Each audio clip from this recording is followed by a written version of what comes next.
Heading up to the house today. Haven't been for a couple of weeks, and yeah, autumn is setting in, or maybe it's officially winter. I can't remember now, but we haven't really had a frost yet, I don't think, or maybe a very minor one. And we get quite warm days still, so you get this foggy weather, but or misty weather in the mornings. But anyway, I'm going to go up to the house and check out what's going on, because I haven't been for a couple of weeks, and you never know what you're going to see when you turn up there. So my first stop has been to the local little shop just up the road from us to buy some garlic. Unfortunately, I haven't got my own garlic for planting from last year because it completely failed. The garlic harvest completely failed. I've never seen anything like it. All the garlic just died at once somewhere in spring. I think it was just the severe lack of rain. I'd literally planted garlic all over the garden, like under every tree, in between every plant that was growing in the beds, and it just all died.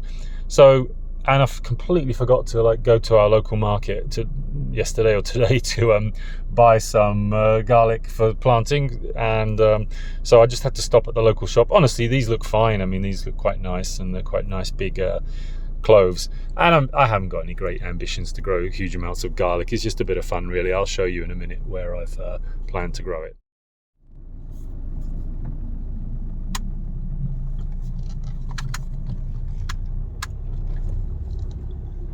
Well, this is a disappointment. These are our local, like your big wheelie bins, as we call them in the UK, or trash containers or whatever. And usually there's bags and bags of leaves now in their plastic bags, I might add.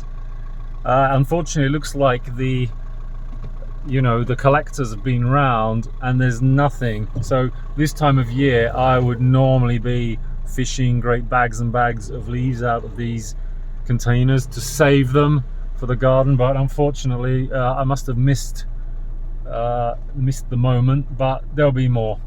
And I do this most of the year round. People throw away weeds in plastic bags and all sorts. Absolutely crazy.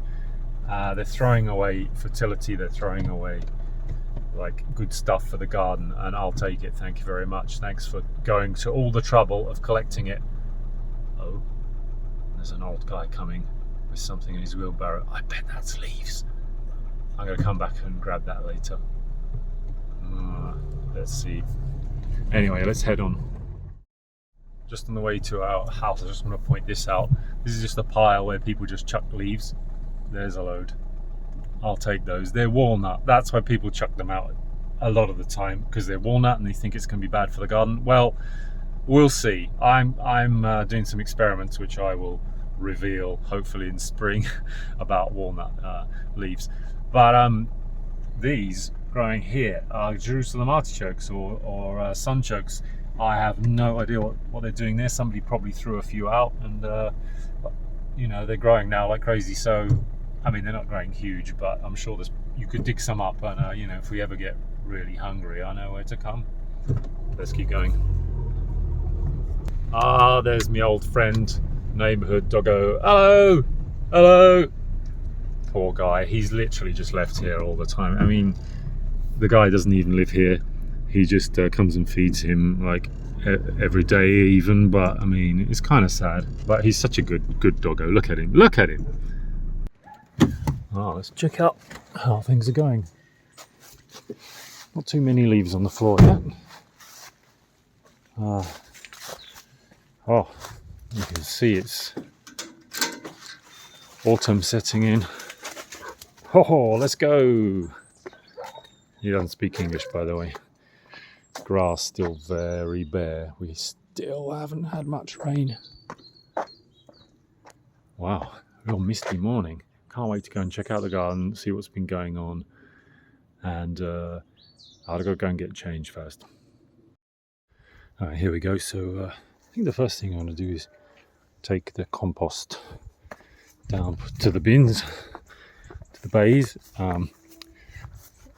We live in town, and I collect all the kitchen scraps in buckets. drove my wife a bit crazy to begin with, but I think she sort of came round and realised it was kind of a good idea. And well, let's get rid of that first, because that's always a kind of a hassle. Well, garden's looking a little bit overgrown. We'll take a look at everything in a minute, but let's get rid of this first.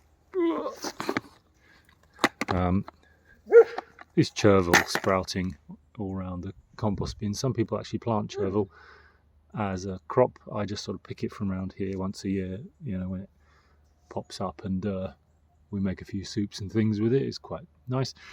But anyway, let's get these horrors open. And the other one. There we go, very nice. All our kitchen scraps. And there's still room.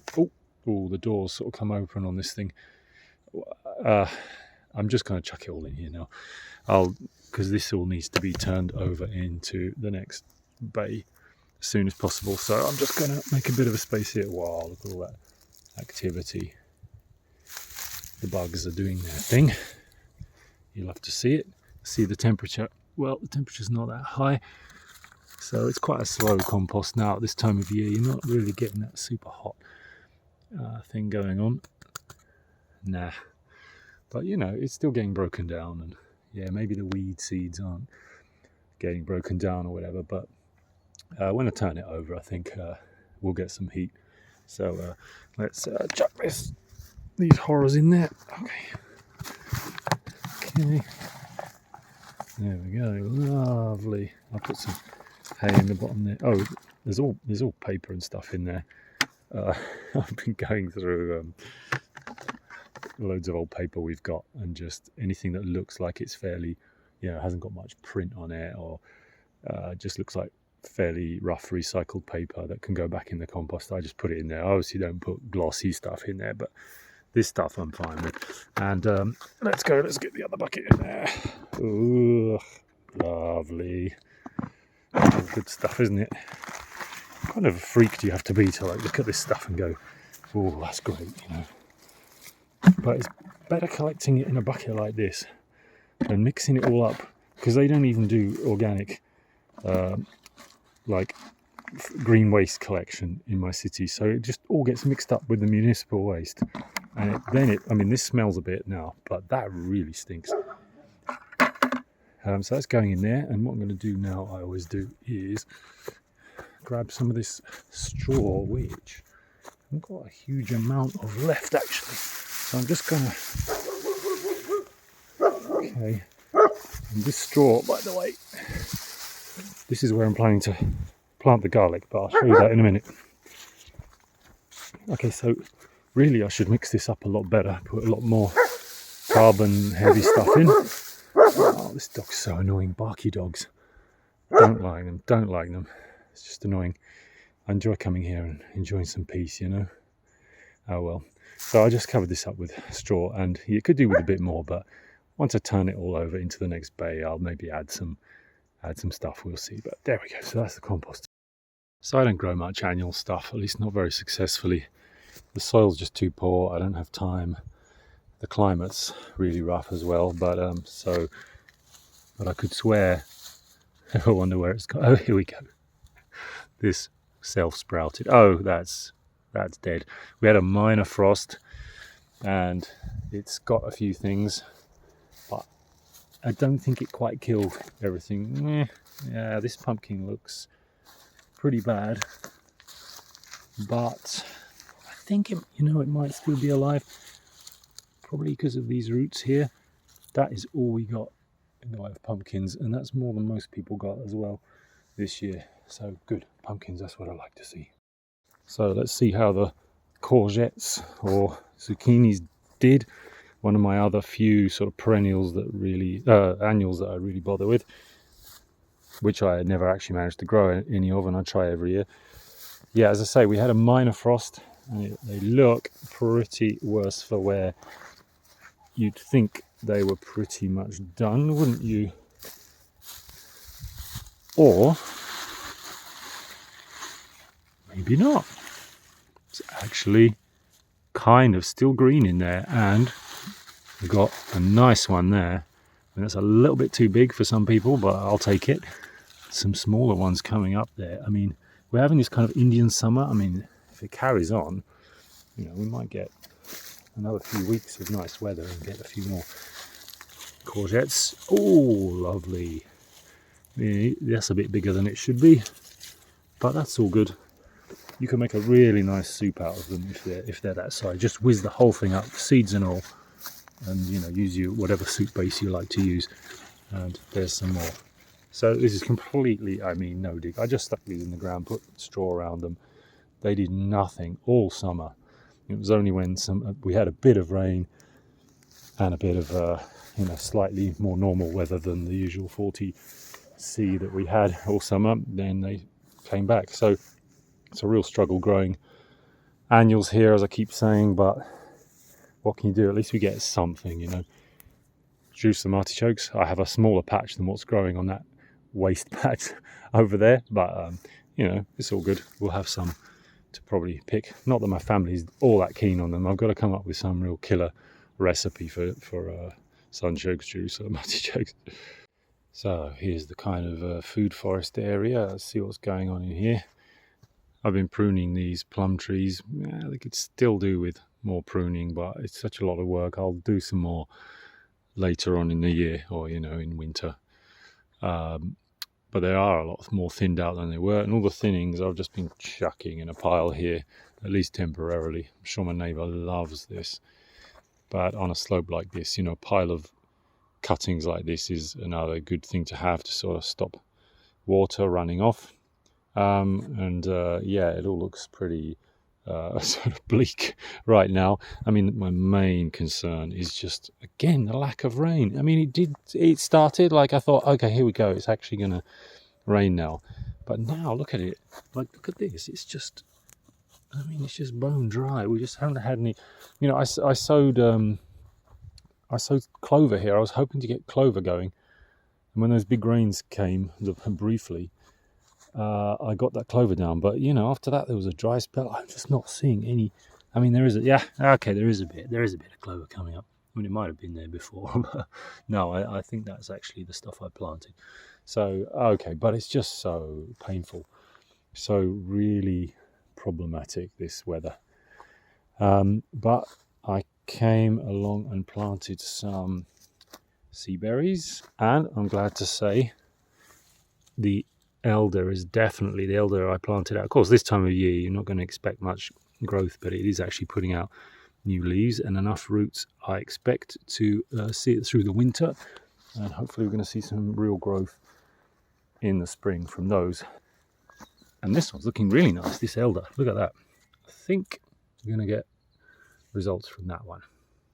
Over here I planted some new pawpaw seedlings as well. Again, that's another thing that's not very common in Serbia, but there are a couple of people who grow them. Hopefully they're nicely bedded in for winter as well, and we have more success with them. I put them right in the shade now. This is literally the north side now. Well, they'll get a bit of sun in the afternoon or in the late afternoon. That's it. There's this one, and there's another one here. So they're in the shade of the apple tree. Maybe replace the apple tree one day. We'll see, hopefully. Honestly, I'm not that blown away by these apples. They need a lot of thinning, and they always get savaged by, you know, the codling moth larvae or whatever they are. So it's hard to find a single apple with no worms in it. I mean, you can still eat them, but it's not the same, is it, as crunching down on a nice apple that you know is not going to have some creature in it. This is something you don't really expect to see this time of year. That is mine. But that's really tasty. Like, I'll take that strawberry this time of year. But look at this one. I saw this last time I was here, and I just left it. Look at the horror. It was like it was white, and it looked like that. It was literally, the seeds are sprouting on the strawberry itself. That's called vivipary, I believe. And I think I'm just going to smush that into the ground and see if any of it grows. Why not? I mean, it might not be true to type. These are like an ever-bearing, supposedly, type. That's why we got a strawberry or two this time of year, but they don't really do that well. I mean, the conditions are far from ideal for strawberries now, but you know, I'm going to see if I can get some more plants out of this Frankenstein strawberry here. So I smushed the Franken strawberry into the ground and just covered it with a small layer of earth. I mean, if they sprout, they sprout. The earth's horribly dry, so maybe when rain comes, something will happen. Down the bottom of the garden, one spot where I finally got the legendary comfrey to grow, so really pleased about that. That's going to be like my root stock for later when I want to plant it in other parts of the garden. I mean, comfrey is this legendary permaculture plant, obviously, but it doesn't do that well in this. You know, it's not superhuman. Like, it still needs water. It still doesn't like huge, you know, temperatures like we get here. So, but we'll see if I can get some going here in the garden. This I want to just show you is a sapling walnut that I planted several years ago now. It's not exactly growing like crazy, but yeah, it takes time, and these take time actually to get going. I've seen that with the neighbours as well, and I'm just being patient. But down here, round it, I collected all the walnut leaves last year that the neighbours were throwing out because walnut bad. Walnut literally will destroy your garden. It will eat your cat. It will put your toilet paper the wrong way around in the bathroom, and so you've got to burn it, throw it out, destroy it with fire. Or what I'm doing here is I chopped it, put a big layer down here. Obviously, mulching a walnut isn't going to hurt, so I might as well use it for that. And it's not a very deep layer, see, but there are deeper parts I can't find now, but it's starting to break down. You know, I don't think my experiment's going to be ready for this spring, much as I would like. The plan was to, you know, wait till it composts down and then plant something like tomato in there, which definitely shouldn't grow in or, you know, near walnuts, and see if the myths are true, you know. Or is it that when walnut leaves break down, they basically turn into something neutral and something that any plant would be happy to grow in? So we'll see if I can get that experiment done this year. It might be, looking at it, it might be a future year. I might even have to put more walnut leaves here just to get some real good leaf mold going. From a previous video, I stuck some elder twigs in the compost just to get them to sprout, just to see if it will work, really. I think sticking them in the ground will often just do the same trick, but look at that. We've got little green bits coming up. Oh, and look at that.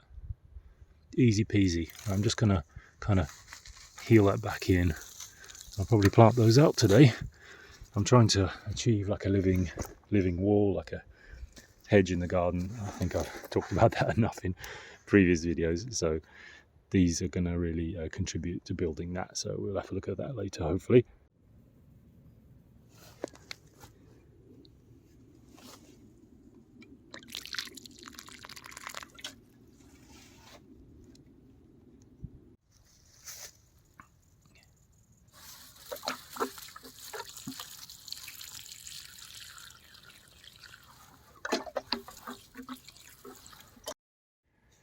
So just going to pop the last elder in the ground. As you saw, I've been sticking a few in, excuse me, and it turned out the one I showed you, this one, was actually the only one that had grown roots.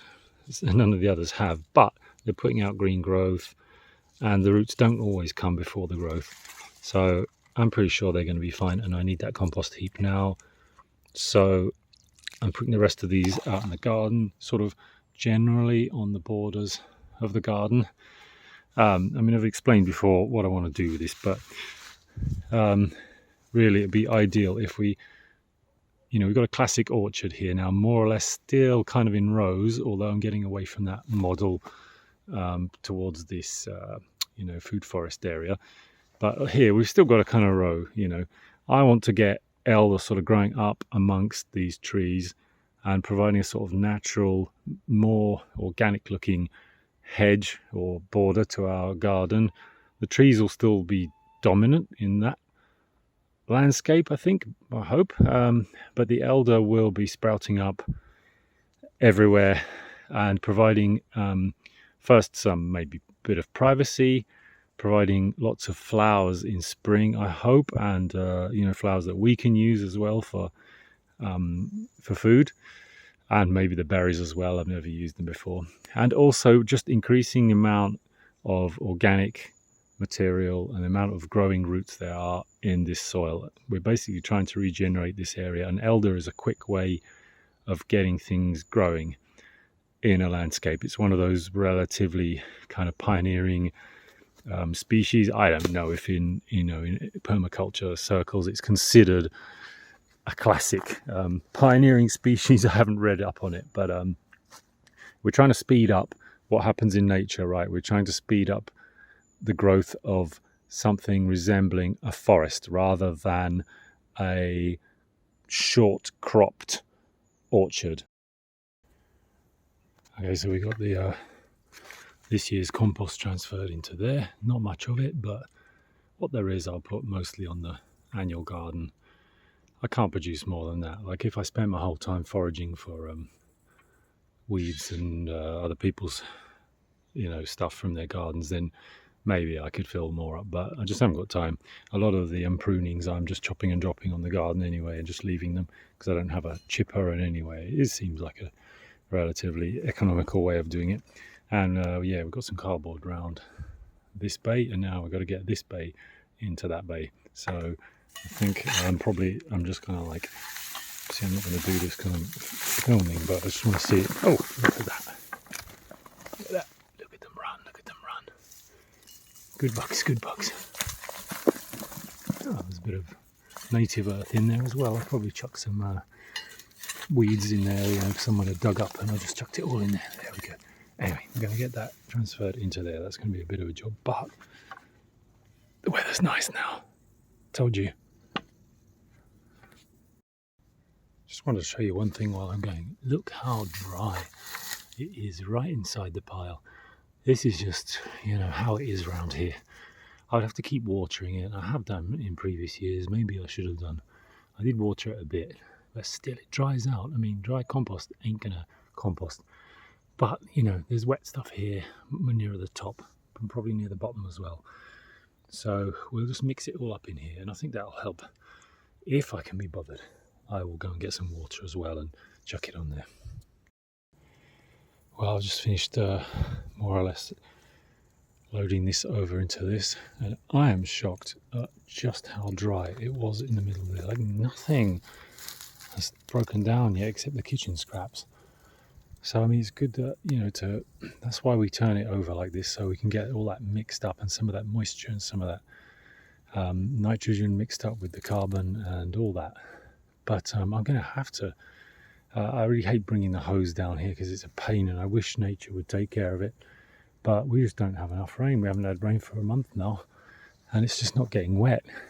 I always laugh when I see Charles Dowding's videos. He's like, he's got a roof over his compost bays, and this year England has been really dry as well, and he's left the roof off his new compost bays, and I had a brief exchange of messages with him, commenting how the UK is starting to look like this part of the world where our compost won't get wet enough if we hide it from the rain. So I'm going to have to get some water on here, or maybe I just can't be bothered and I'll just leave it. It'll rot down eventually. But I would like that hot stage happening, And I've more or less got down to the soil here, getting all those little grubs. Where's that little fella I just saw? There he is. Honestly, people lose their minds when they see these things. What is this? I have no idea. There's lots of grubs that look like this. Maybe they're all the same type. Maybe there we go. There's more. They're everywhere. And people go, kill them. They'll eat your tomatoes, whatever. I can't kill them all. I don't have chickens, so I can't feed them to them. And anyway, why would I feed them all to chickens? I mean, maybe these play an important role in the garden. I don't know. But anyway, you know what I do with these?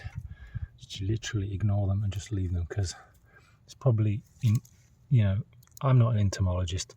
There's probably different species going on here where their grubs look very similar, even if they're not, even if it's the Tasmanian devil beetle, I don't really care. I mean, I'm just going to leave it. Oh, there's another one there that I just popped in the compost.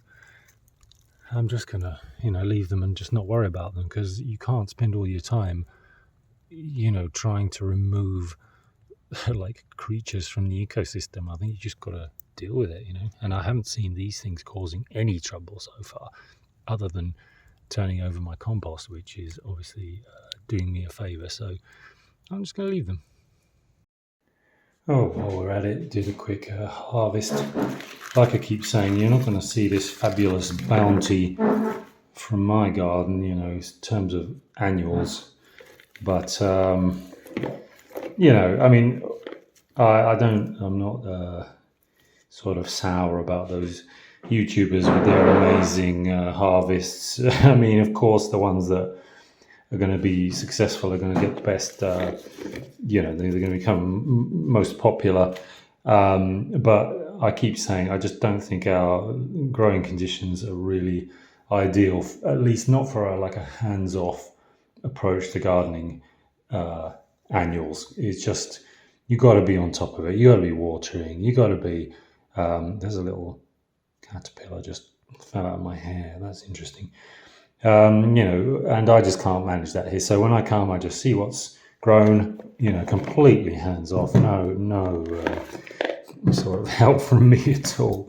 And these are really nice. Okay, so we've got this chervil. It's a bit amazing. It grows better in spring, actually, but I'll get rid of the grass and we'll put it in some soup. It'll be nice. Probably put it in soup with these puppies. That's not bad. And there's a few more on the way. And there's a few salad rocket leaves and stuff. I've got some more, actually. I forgot to pick. Otherwise, green tomatoes. I don't know when the next frost will be, whether I'll get up here again before the next frost, so better just pick those. And to be honest, that's not great. I mean, any that ripen just get destroyed by the stink bug, so maybe the strategy should be just to pick them green and either ripen them on a windowsill, which I don't think, I can't believe that tastes as good as when it ripens on the plant, but I guess it's better than nothing. And we can always make fried green tomatoes and stuff as well. So we've got plenty of green tomatoes there. I mean, I wish they just, if they actually stayed this healthy and actually ripened on the plant, that would be great, but it just won't happen. And I picked some chilies, but I've got loads more. These are Scotch bonnets. There's loads more green ones on the plant, and I hope, she looks more like a habanero. I mean, Scotch bonnet and habanero are, I believe, related, so I'm not sure sometimes about the seed I get, but the ones with this funny little tam o'shanter like shape, that's a Scotch bonnet, and they're just really tasty. I love them. And there's a few jalapenos as well. There's a few in there. I don't get a big harvest of them, but as and when I do pick a few, I chop them up, stick them in some vinegar, and they're great for like Mexican food or whatever. So there we go, bit of a harvest, nothing special, but it's nice to eat something from the garden. Oh, and there's 3 strawberries I found as well. I mean, I'll take any strawberries this time of year. I mentioned them earlier. They're an ever-bearing variety, so they do produce a few at this time of year as well. But provided spring is there's actually some rain in spring, I'm hoping for a lot more this year, because I've been leaning into the strawberries, into transplanting them around, so we shall see. Oh man, sun's going down already. Barely got anything done today. Well, it always feels that way anyway. But this patch that I said was going to be for the garlic, I want to get the garlic planted out. Running a bit late with that. It's okay, there's plenty of time. But well, I put down all this straw sometime in the summer, so I've hopefully it's killed off most of the grass. And I'm just going to pull it all back and stick the garlic in here. I've never planted anything here before, really. I think I did pumpkins one year, but I didn't put any fertilizer down, anything. But I think the garlic should do all right in this with the straw and everything. And I'll probably pull the straw back over again when I've finished in a thin layer and just slowly pile it up. Let's see.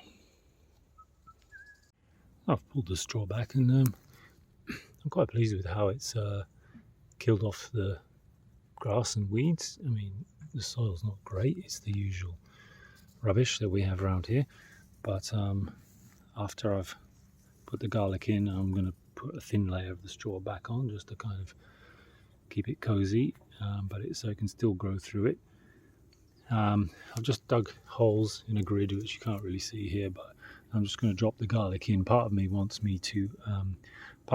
to just literally leave it on the ground and just put the straw over in true sort of no-dig roof stout fashion, but I think it'd be a good idea probably to just bury them a little bit, especially if we have a frost coming fairly soon, because I'm quite late with this.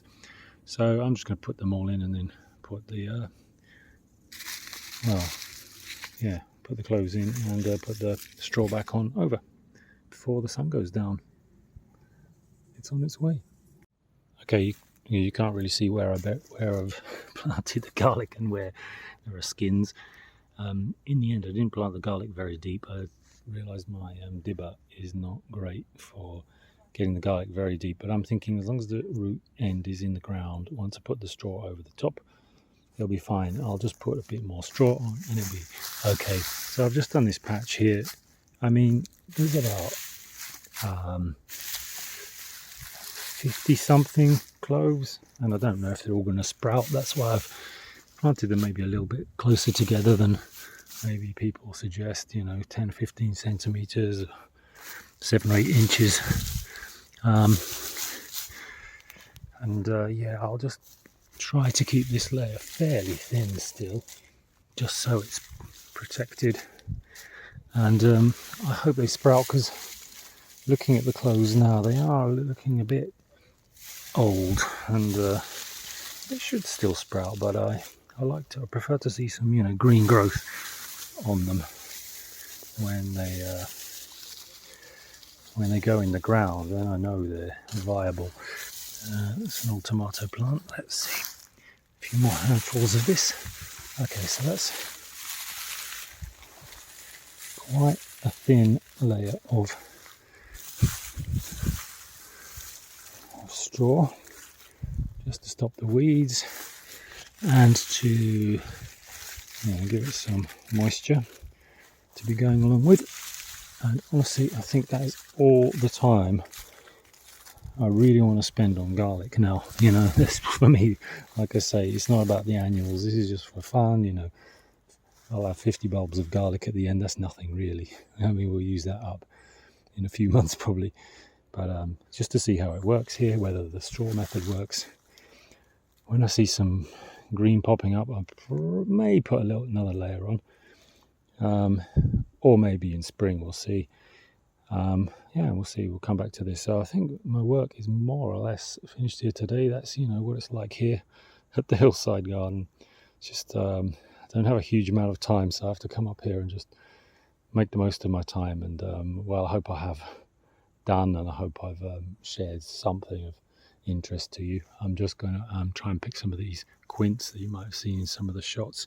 A lot of them have fallen now, very prone to a fungus this year.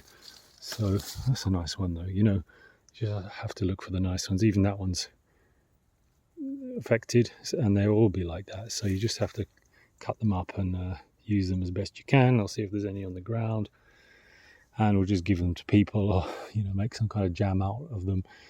It's a bit of a it's like the burden of abundance when you do have a lot of. Actually, these are mostly fallen off, but when you do have a lot, you have a glut. It's another problem, like what to do with it. So okay, over and out, I think, from the Hillside Garden.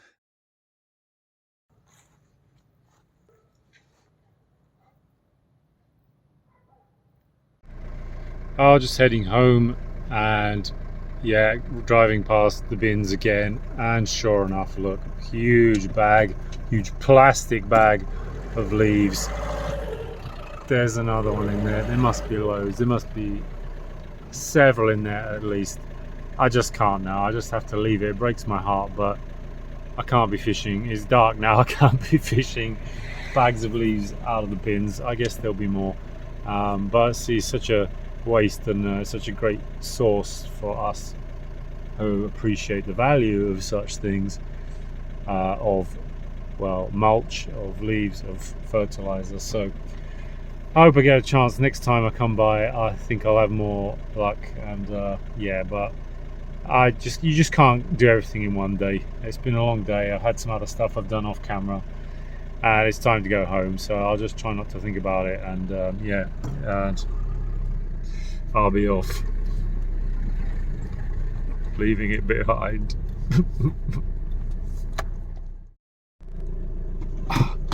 I just can't. I just can't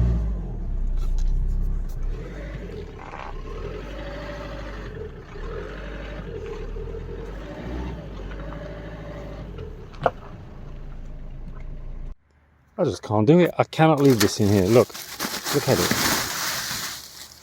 And in plastic. Imagine the effort involved in sweeping all that up and putting it in bags just to chuck in the bin. Crazy. Loaded her up.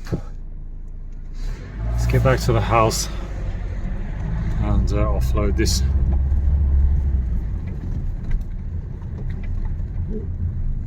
What's that? Is that a cat? Back at the house. Let's get these offloaded. My wife's gonna kill me. Yeah, I'm seriously not normal. I do realise that, but I know also that many will understand. More bags are on the other side.